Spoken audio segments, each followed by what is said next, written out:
సంధ్యారాణి అనే నేను శాసనం ద్వారా నిర్మితమైన భారత రాజ్యాంగం పట్ల నిజమైన విశ్వాసం, విధేయత చూపుతానని, భారతదేశ సార్వభౌమాధికారాన్ని, సమగ్రతను కాపాడుతానని,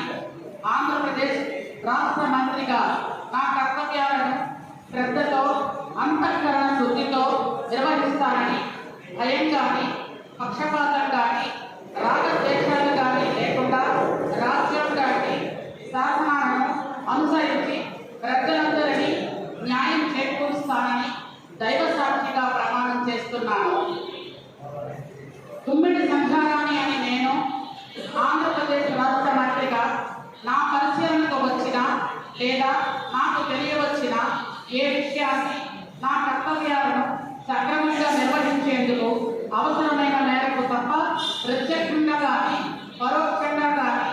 ఏ వ్యక్తికి లేదా వ్యక్తులను తెలియపరచనని లేదా ప్రకటించనని దైవ